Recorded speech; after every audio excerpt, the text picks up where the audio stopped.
Assalamualaikum warahmatullahi wabarakatuh. Pada kesempatan kali ini saya akan membuat video analisis menggunakan DIPS untuk sesar serta kekar. Oke, kita akan lanjut membuka aplikasi DIPS-nya. Oke, seperti biasa langsung new, kemudian strike right dip. Oke, habis itu kita masukin datanya terlebih dahulu. Biar mudah kita jadikan satu dulu.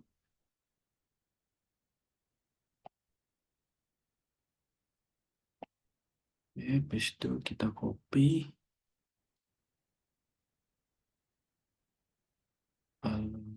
tips. Oke, langsung kita paste. Kemudian kita pencet Ctrl preset. Oke, kemudian setelah itu kita akan menggunakan menu edit add user plan, sorry maksudnya. Kemudian oke, kita plot di situ dengan strike dip 171 itu harusnya kita dapat SC1. Oke, coba kita lihat Excel yang terlebih dahulu. Excel. Oke, 171 masih masuk karena kalau SD2 itu seharusnya sekitar 200-an. Oke, kita lanjut ke tipsnya. Oke,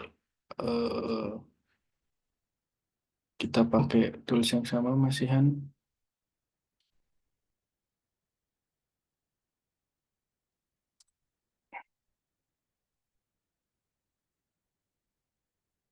Ya,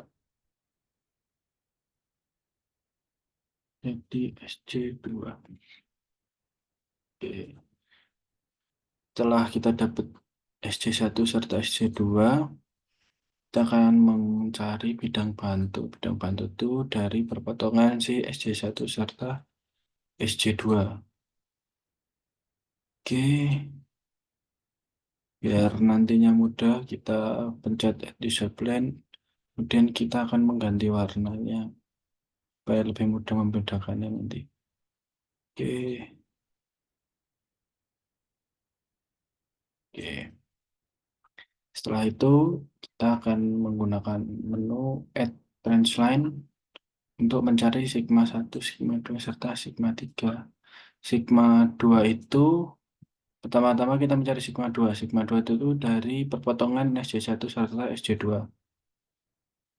Oke, kemudian kita akan mencari Sigma 1. Masih menggunakan menu yang sama, Add Range Line. Pada Sigma 1 ini, uh, kita lihat terlebih dahulu.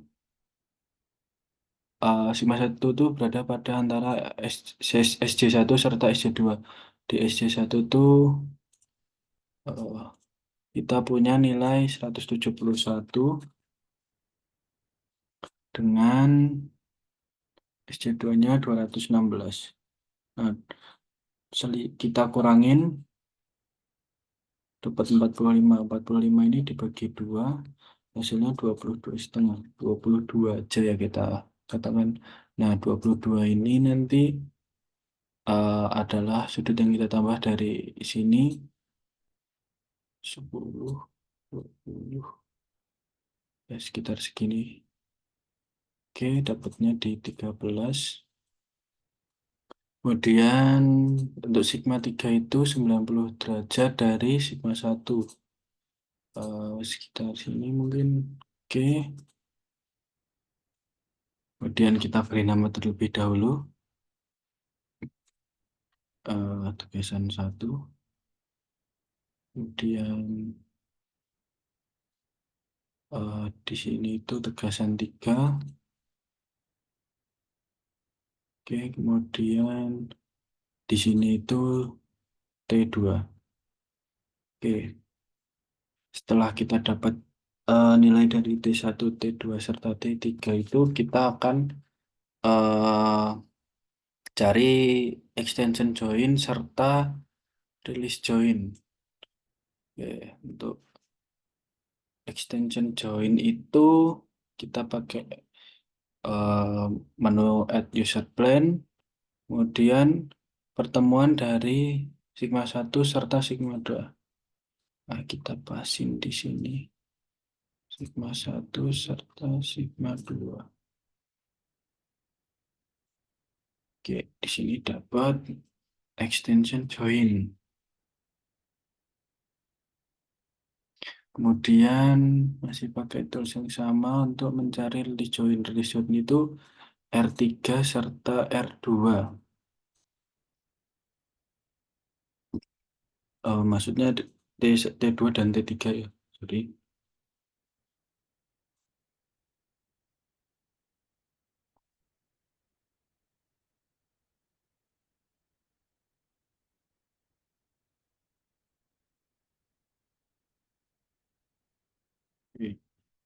dapat nilai dari release join.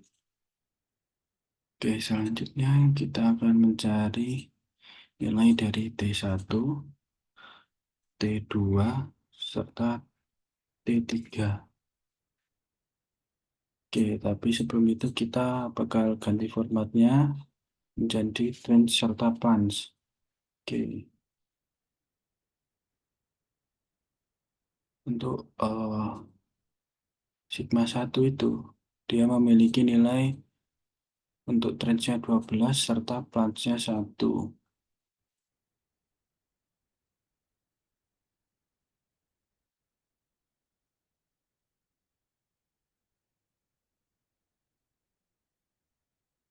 Saya tadi.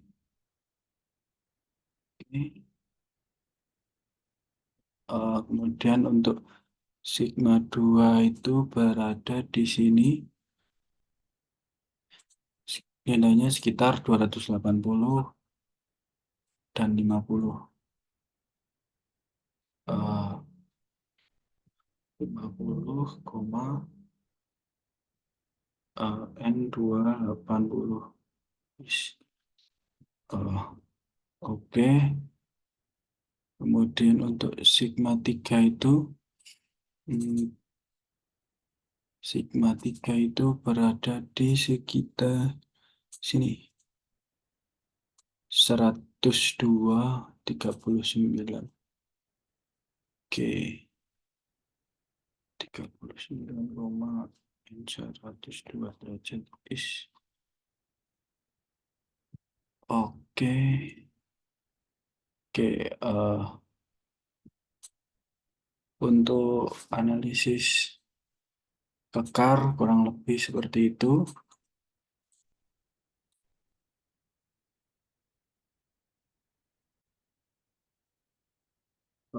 Kemudian untuk analisis sesar sendiri masih menggunakan aplikasi yang sama yakni DIPS.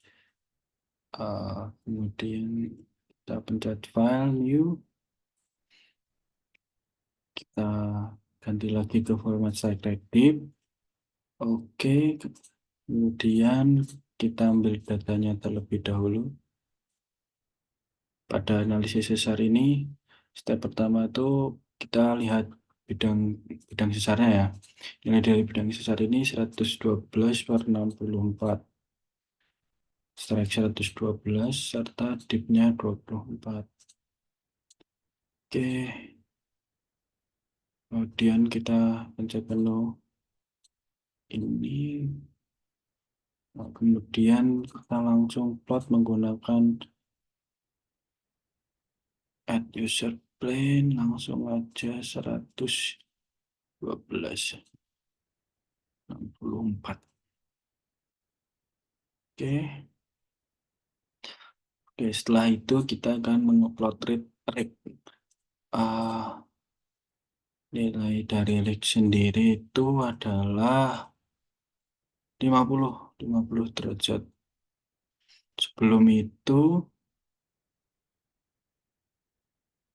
kita akan ke tools view, kemudian Stronet overlay, kemudian ini dicentang, ganti ke custom, Kemudian kita isi threads-nya bernilai 112. Dan kita pencet OK. Nah, karena kita memiliki nilai rate 50, kita akan menggunakan bebas ya. Sebenarnya dari atas atau bawah itu sama aja, atau sini atau sini itu sama. Tapi yang kita perhatikan di sini itu adalah nilai dari setiap setengah lingkaran ini. Setengah lingkaran ini itu bernilai 10 derajat. Berarti kalau kita menggunakan add rangeline ya buat ngupload track. Berarti kita akan mengupload dari dengan 50 derajat dari sini 10, 20, 30, 40, 50. Oke, perpotongannya di sini ya. Ya, kemudian akan kita oke. Kemudian dari hasil plottingan ini tuh kita dapat nilai dari net slip. Net slip itu eh, slip, net slip itu dari perpotongan ini, right? Yang kita plot di bidang besar ke sini. Oke, tapi sebelum itu kita akan oh sebelum itu kita akan melihat arah pergerakannya terlebih dahulu ya. Eh, Arah pergerakannya itu adalah pergerakan kanan. Pergerakan kanan berarti eh, menggunakan menu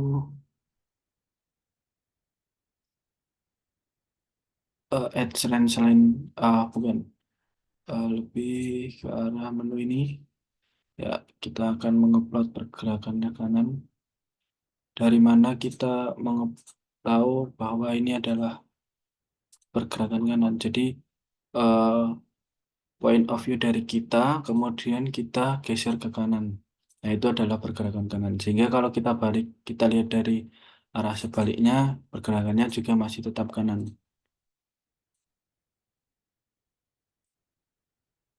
Oke,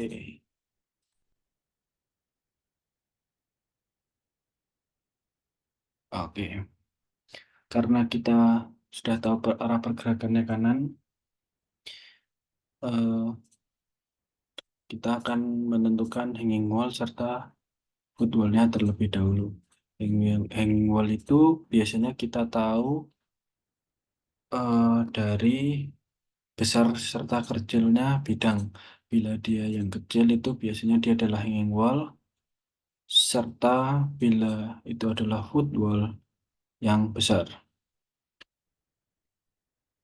Oke, kemudian karena kita tahu dia adalah ke kanan dan panahnya menunjukkan ke arah bawah, berarti kita tahu bahwa net slip-nya akan keluar. Sorry, kita undo. Ya, oke. Kemudian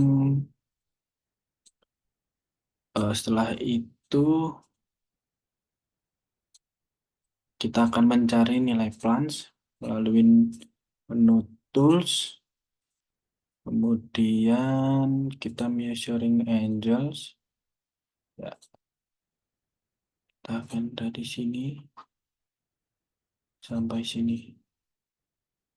Oke, kita dapat nilai 43.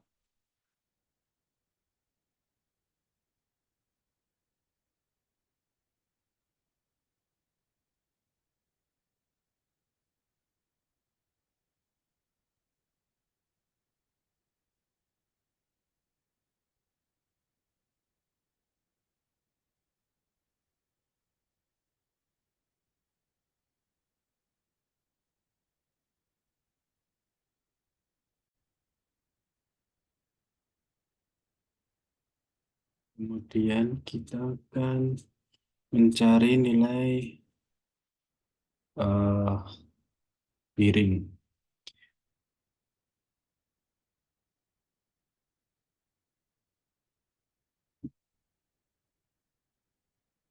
Piring itu adalah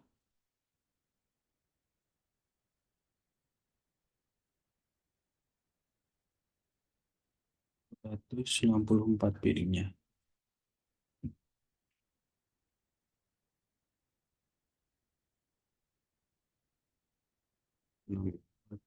Is.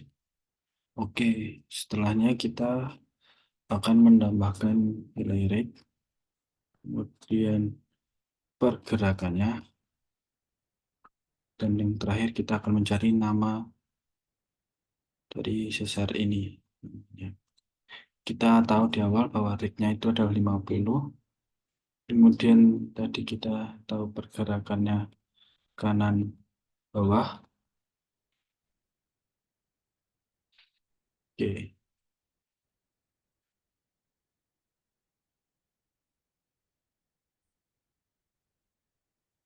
Oke, untuk mencari nama pergerakannya, kita akan eh, mengacu pada klasifikasi Richard.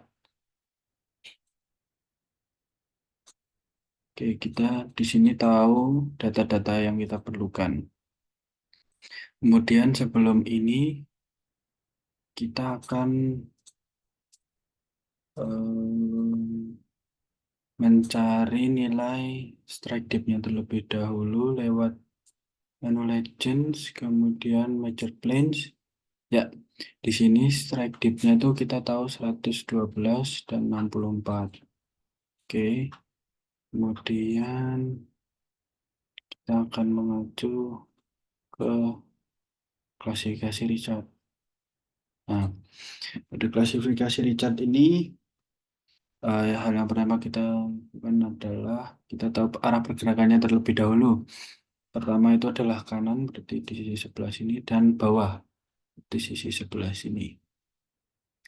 Oke, setelah kita tahu arah pergerakannya, data yang akan kita acu adalah dip serta plunge. Sorry, eh, saya ulangi. Data yang digunakan adalah dip, dipnya itu adalah 64 serta rek adalah 50. Kita tahu tadi bahwa pergerakannya adalah kanan bawah, kanan bawah, kemudian untuk dip, dip itu kita lihat dari kotaan kecil ini. Kotaan kecil ini membatasi nilai 45. Karena kita memiliki dip 64, berarti kita ada di sebelah sini. Nah, kemudian untuk rake, rake itu kita ukur dari sini 0 sampai sini 90.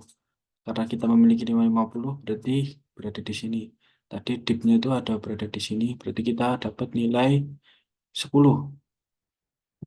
Dalam klasifikasi Richard tahun 1972, 10 itu right slip fault, right normal slip fault. Oke, berarti kita tulis di sini right normal.